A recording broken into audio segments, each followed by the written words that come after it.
Episode वहीं से start होता है जहां हमें दिखाया जाता है बोलॉन जो कि फर्स्ट टायल के 7th फ्लोर पर भी आ चुका था, जिसे हम डेथ गॉड के नाम से जानते हैं। उसे बहुत सारे बहमूद घेर लेते हैं और सभी मिलकर उस पर अटैक कर देते हैं, लेकिन हम देखते हैं कि बोलॉन उसे कुछ ही सेकंड में उन सारे बहमूद को वहां पर एक ही बार में खत्म कर देता है, जो कि ये चीज़ देखकर बाहर की ऑडियंस भी बहुत ही ज़्यादा हैरान हो जाती है। जिसके बाद हमें दिखाया जाता है कि डेथ गॉड सेकेंड ट्रायल के टावर पर भी आ चुका था, जहां पर उसे 10,000 9 हेड पाइथन से लड़ना था, जहां पर वो कुछ ही पल्स में उन पाइथन्स को भी इजीली खत्म कर देता है, जिससे साफ पता चल रहा था कि उसकी स्पीड और उसकी स्ट्रेंथ अनबीटेबल है। जहां पर वो उनको खत्म करके हमें उसका रैंक दिखाया जाता है, जो कि फर्स्ट रैंक पर आ चुका था। यह देखकर वहां की ऑडियंस भी इतनी ज़्यादा हैरान हो जाती है कि वो पागल हो जाती है और अपना सर पकड़ के बोल रही होती है कि इतना काफ़ी है कि ये टॉप रैंक पर इजीली बना रहेगा। ये एक अकेला है जिसने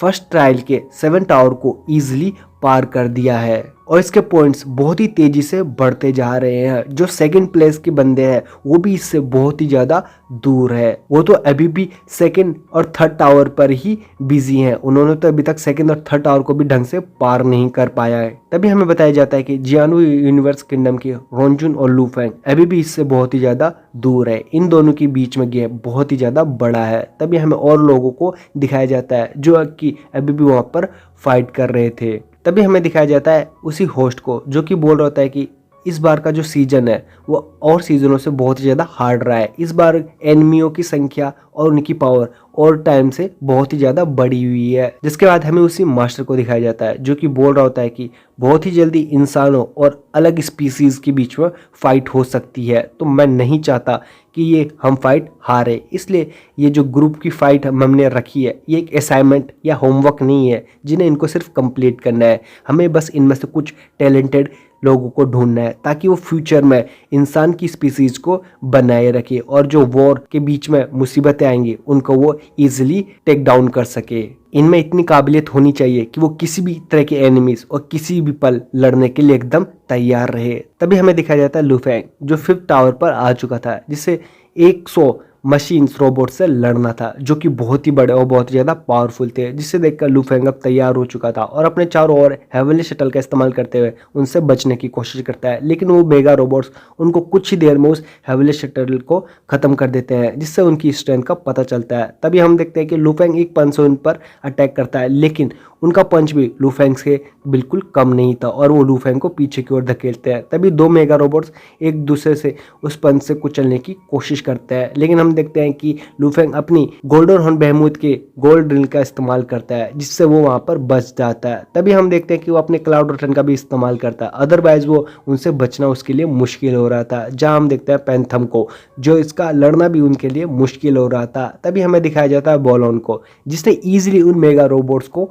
खत्म कर दिया था और साथ ही अपना रोंजुन भी उनको इजीली खत्म कर दे रहा था। तभी हम देखते हैं कि पैंथम और लूफेंग ही इनके लिए मुसीबत हो रही थी इनसे लड़ना, जहाँ पर इनकी सांस भी अब थोड़ी थोड़ी अटक रही थी इनके बीच में रह रहकर। जहाँ हम देखते हैं कि वो लगातार लूफेंग पर अटैक करता है, लेकिन लूफेंग अपनी गोल्डन का इस्तेमाल करते हुए फाइनली उन सबको वहाँ पर ही खत्म कर देता है। तभी हम देखते हैं कि वो नेक्स्ट टावर पर आ चुका था, जो कि 7 टावर होता है।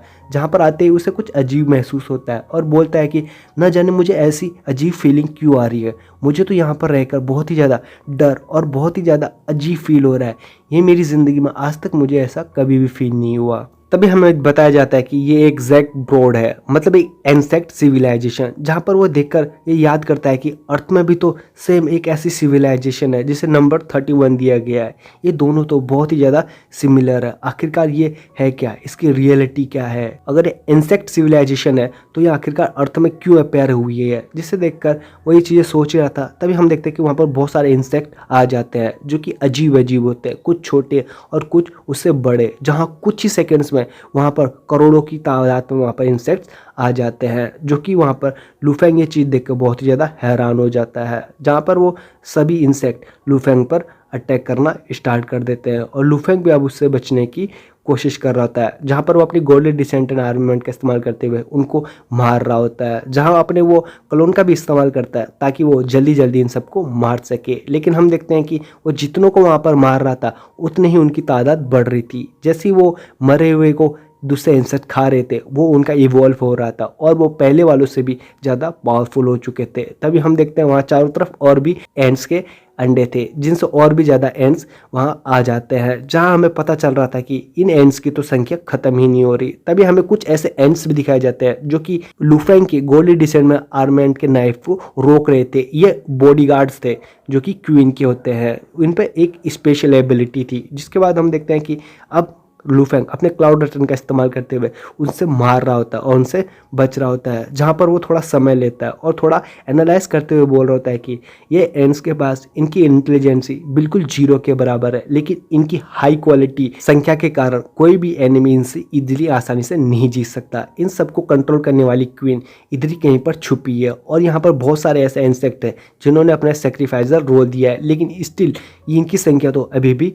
कम नहीं हो रही। जिसके बाद वो ये चीज़ें सोच रहा था, तभी हम देखते हैं कि एक इंसेक्ट उसके अंदर घुस जाता है उस क्लाउड रिटर्न को तोड़ते हुए, जहाँ पर लुफेंग अपने 3 नाइफ को मिलाकर एक नया नाइफ बनाता है, जिससे वो हम देखते हैं कि वो नाइफ और भी ज़्यादा पावरफुल था और उस बड़े इंसेक्ट को भेजते हुए वहाँ पर चारों तरफ और भी इंसेक्ट्स को मारने लग जाता है। तभी हम देखते हैं लुफेंग को जो कि लगातार अब अपनी हाई स्पीड से उन इंसेक्ट्स को लगातार मार रहा था। तभी हम देखते हैं उस बड़े से नेस्ट को जहाँ से एक अंडे से एक क्वीन को दिखाई जाता है और यही सब कुछ दिखाते हुए ये एपिसोड यहाँ पर ही ख़त्म हो जाता है।